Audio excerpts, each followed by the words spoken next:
राना साहब, आपसे मैं बात कर लूं, आज भी मरियम नवाज साहिबा ने जलसा किया, इतना बड़ा क्राउड, उसमें एसओपीज की पासदारी नहीं, लोगों ने मास्क नहीं पहना हुआ, तो ये अवाम के साथ ज्यादती नहीं है जब कोरोना इतनी तेजी से फैल रहा है? हुकूमत ने कह दिया है कि जी बड़ी गैदरिंग्स पर पाबंदी है, आप लोग अभी भी अपनी मुहिम जारी रखे हुए हैं, इस्लामाबाद में मार्च करने का इंदिया दे रही है वो।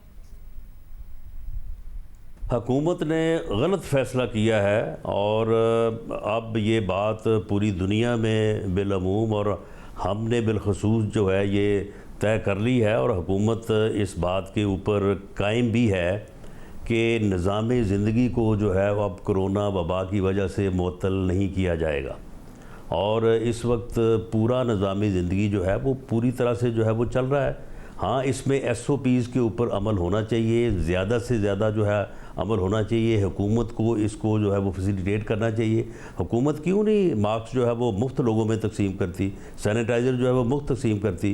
ये अरबों रुपए के जो इन्होंने बाहर से जो है वो फ़ंड्स लिए हैं वो कहाँ पे इस्तेमाल किए इन्होंने अपोजिशन को तो उनके इस्तेमाल की जो कमेटी है उसमें बैठाना जो है वो मुनासिब नहीं समझा। तो एसओपीज़ के ऊपर इंतज़ाम करने के लिए जब खुली फ़ज़ा में शादियां हो सकती हैं, फंक्शंस हो सकते हैं, गवर्नमेंट की इंडोर मीटिंग्स हो सकती हैं, बाकी सारे मामलात हो सकते हैं। आज जहां पे वज़ीर-ए-आज़म ने ख़िताब किया वहां पे कितने लोगों ने मास्क पहने हुए थे और वहां पे कितने लोग जो है वो मौजूद थे और कितने फासले के ऊपर बैठे थे? अच्छा, खुली फ़िज़ा के लिए भी 300 की लिमिट है। वज़ीर-ए-आज़म ने भी कहा कि जी 300 कहा था और 300 ही लोग मौजूद हैं, उससे ज़्यादा नहीं हो सकते हैं। और आप हुकूमत पर क्यों जिम्मेदारी डाल रहे हैं? गुजरावाला से पहले आपने कहा था ना, हम एसओपीज़ की पासदारी कराएंगे, हम मास्क बांटेंगे, अभी भी आपकी तरफ से ये कहा जाता है। अब आप इतने बड़े बड़े जलसे करेंगे जबकि कोरोना फैल रहा है, पब्लिक अकाउंट्स कमेटी के इजलास से आपके रहनुमा उठ के चले जाते हैं कि नहीं जी कोरोना फैल रहा है, उसमें शिरकत करते नहीं है, मगर जलसे बड़े बड़े करेंगे। देखिए, इसमें लोगों की आगाही और लोगों का उस बारे में एक उनका रिस्पांस जो है उसका भी एक बड़ा अमल दखल है। लेकिन हमने जो है वो आज ही लाहौर के जलसे की मीटिंग की है और हमने 5 लाख मास्क जो है उसका इंतज़ाम जो है वो हमने अपने ख़र्चे में फ़ंड्स में जो है वो डाला है। लेकिन मैं ये बात करता हूँ कि गवर्नमेंट क्यों नहीं ये काम करती? गवर्नमेंट को ये काम करना चाहिए। गवर्नमेंट ने पहले गवर्नमेंट में का जो माफियाज़ हैं, जो इनकी एटीएम्स, उन्होंने पहले थोड़े पैसे कमाए हैं। चीनी की डकैती में 400 अरब कमाया है, आटे की डकैती में लूट लिया है आवाम को। मगर साहब, अगर हुकूमत ने आपको रोका, ज़बरदस्ती रोका, सिंध में तो पीपल्स पार्टी की हुकूमत है, मगर पंजाब में, खैबर पख्तूनख्वा में अगर आपको रोकती है तो फिर आपका क्या लाएअमल होगा? क्योंकि इस्लामाबाद हाई कोर्ट ने, जो हॉल्स की तरफ से आज पटिशन थी कि इंडोर हॉल्स में शादी अलाउ की जाए हुकूमत के फैसले के खिलाफ, आज अदालत ने कहा कि हम हुकूमत के फैसले में मुदाखलत नहीं करेंगे, ये मुनासिब फैसला है।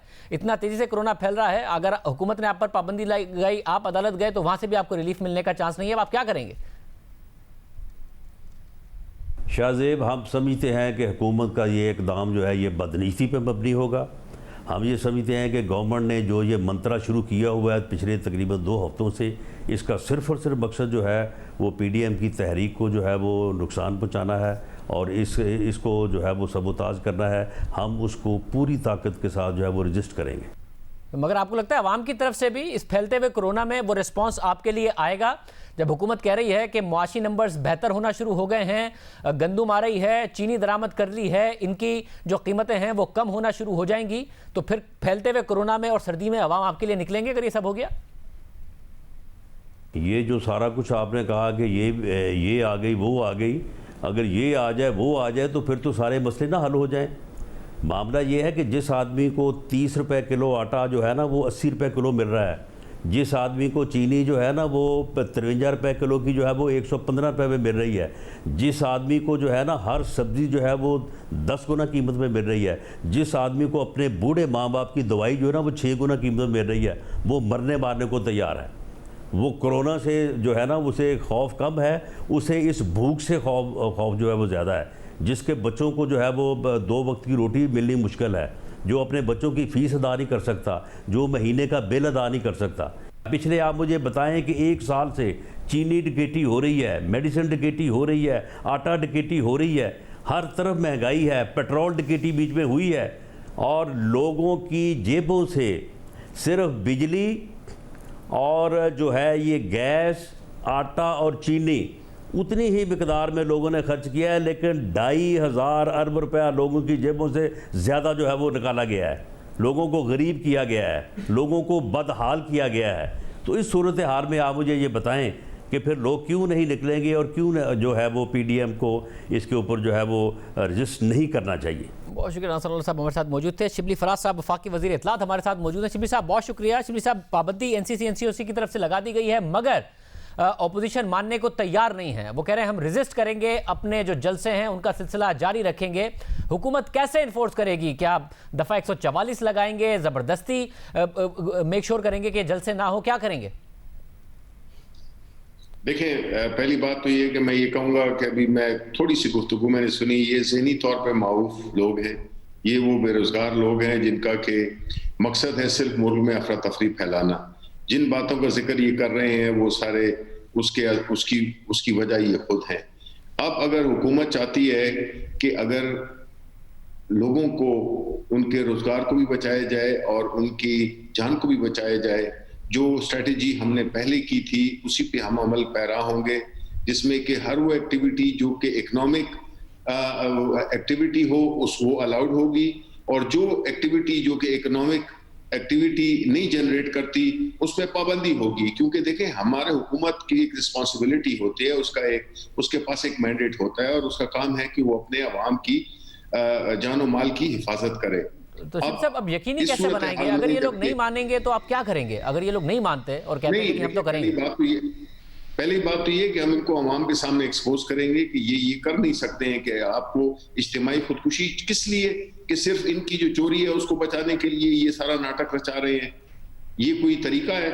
ये तो सारी दुनिया में, कोई पाकिस्तान में थोड़ी हो रहा है। आपके स्टेटिस्टिक्स जो भी बता रहे हैं जिसमें कि आपको पता है कि हर घर में, हर रिश्तेदार का, हर एक घर में एक बंदे को कोरोना हुआ है, अगर ज्यादा को नहीं हुआ, मेरे अपने भाई को हुआ है।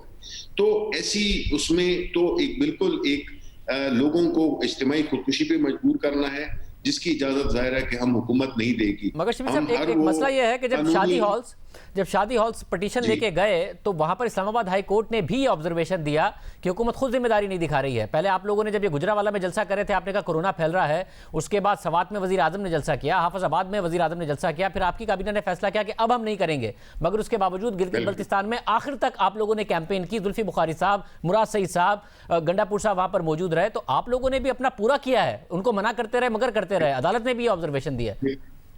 देखें शाहजेब, बात ये थी कि अगर हम गिलगित बल्तिस्तान में अगर कह देते कि जी ये आप एक्टिविटी नहीं कर सकते, तब भी हम मुरद इल्जाम ठहराए जाते कि जी हम अपनी शायद हम इलेक्शन नहीं जीत पा रहे इसलिए हम ये डिलेइंग टैक्सेस कर रहे हैं।